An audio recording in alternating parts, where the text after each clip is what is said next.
Thank you so much for joining us for this episode of Leading Change. My name is Emma, and I've got Frankie with me today. And we're going to be talking about executive function and maybe how to tap back into it when life throws us some curveballs.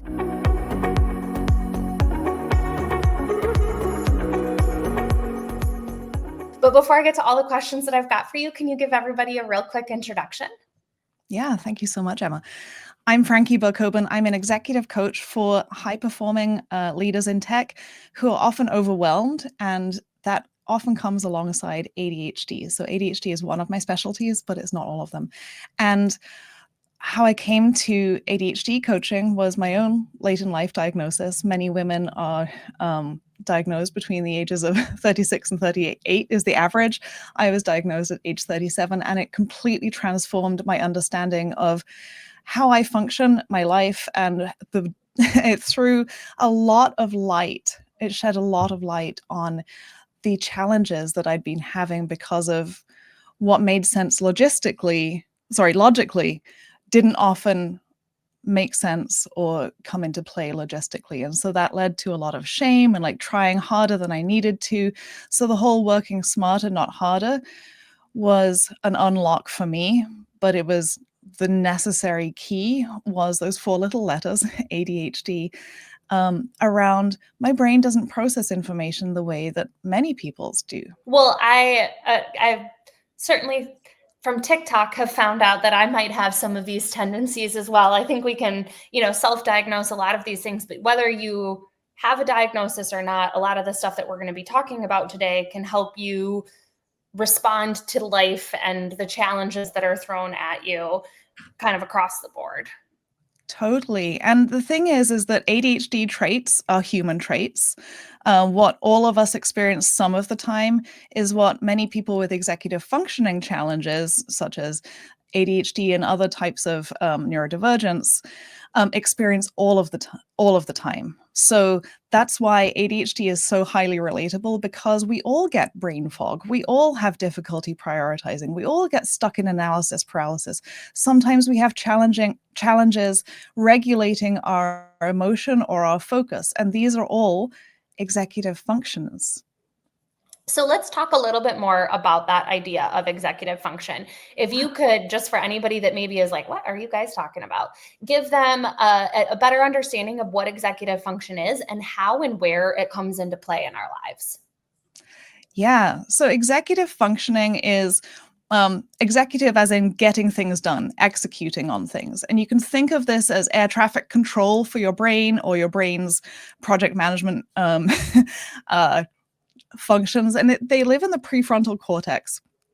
And they are the cognitive and internal self-directed processes that help us figure out what our priorities are, what needs to get done, how to plan to make those things done, how to implement those plans and stay on course, and how to then communicate them too. So it's they're the kind of C-suite of your brain is how some people call it.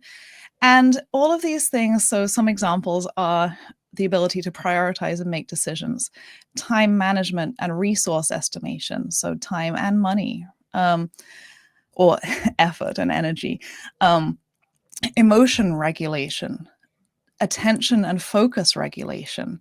And so that isn't suppression, but it's modulating, turning on and off, it's going into deeper or less deep or shallower focus on certain areas. And these are impaired in many, many different situations, both temporarily and pervasively.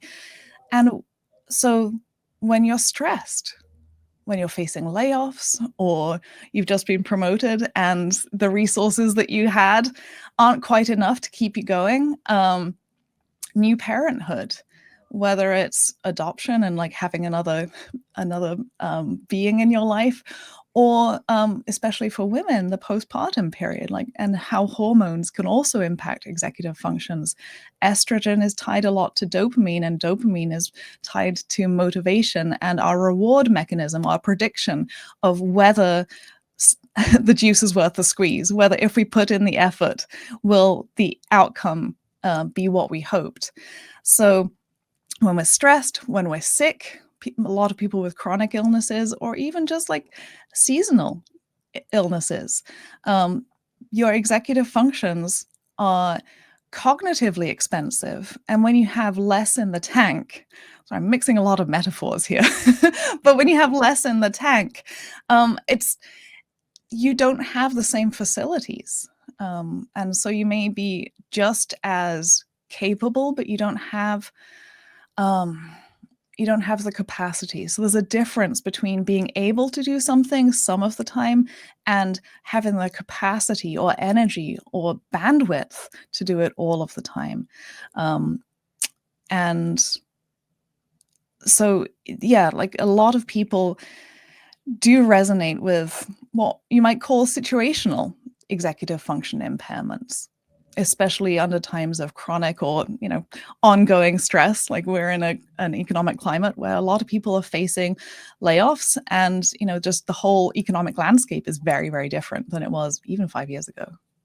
Yeah. So you've given us a good example of beyond ADHD, a lot of these different ideas of where you might have an impact coming into your executive function. Can you share with us what are some of the strategies or like tactics that you've used to help us get re-engaged with that executive function and kind of start operating at that higher level again? Absolutely. And first is understanding the context dependence and your preferences. So figuring out what your primary processing modalities are. Are you a big picture thinker, or are you very much in the weeds, a linear thinker? How do you take in information best, and how do you mull it over? Some people respond very well to stories versus facts and figures. So figuring some of that stuff out is really key. Then there's also understanding your patterns and rhythms. We all have daily rhythms, we all have weekly rhythms. Some of us have monthly rhythms, or there might be longer cycles which are tied to seasons too. So when do you have more in the tank? When do you have more of certain types of energy, and when do you not? And then you can adjust your schedule based on that. You can adjust your resources so that when you have less time or headspace available, that maybe that's when you have some temporary supports, like Blue Apron or something like that. So the first is understanding what your preferences are, what comes easily to you, what your strengths are, and the contexts and timing of when those things fade or strengthen. And then using that, you can then see, well, what can I add in? What are the habits, systems, tools, or people, or services that I can use to help buffer the times when I have less, or to maximize the times that I have more? So in many ways, it's design thinking applied to your own life. You're designing an ecosystem around you that minimizes the friction that you face in your daily life. I think what you're talking about is like finding that modality is so important for me. I am such a conversation driven person. If I want things to like fully connect, especially when I'm feeling stressed, it's like so much easier for me to jump on a 5-minute call with someone than to try and like, dissect a long email or like get what I need to out of that type of engagement. So I can feel like oftentimes when I'm getting stressed that like I need to opt into what my strong suit is and go back to like talking and verbal communication.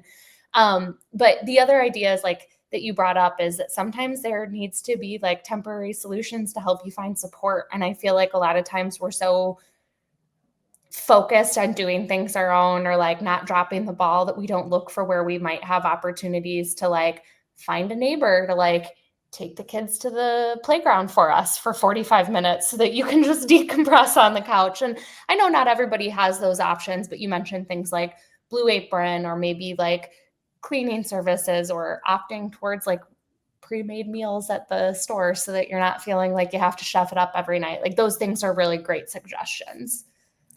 And also, I'd add into that professionally. So I'm an executive coach, and most of my clients are, mid to senior leaders with a high level of complexity and visibility in their roles.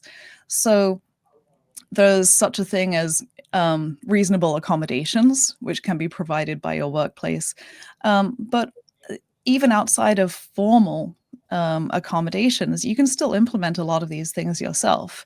One of my clients is, has a lot of deep focus energy in the mornings, but is much more able to be present in meetings later in the day. So he's shifted all his one-on-ones to the afternoons when he is more fully present.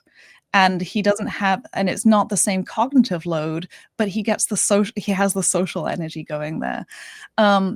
Coaching as well is part of this. If you're stressed out or you're going through a transition, a lot of recently promoted directors or VPs come to me, and what we're working on is, well, what resources do you actually have at your disposal? What do you already know about yourself, but also the system that you're in, your workplace and environment? Are there untapped resources that can help you not grit your teeth through this and go it alone? And some of those things might be, like an intern or a project manager who helps 1 hour a day just cleaning the calendar, or following up, like an executive assistant type role of, we're just ensuring that nothing falls through the gaps. Or it's, a task management system that acts the way that your brain can take in. So not endless scrolling through the backlog, but more, okay, well, what are the 3 most important things for today, and how do I do that, and what do I delegate? So there's a lot of different frameworks that we can also use to help with prioritization. Because when we get stressed and our executive functioning is impaired, we're less able to see the options other than the path that we're on. We get tunnel vision. So that cognitive rigidity, and especially with high-performing professionals, just because you can doesn't mean you should be the one doing it all on your own. That there's a lot of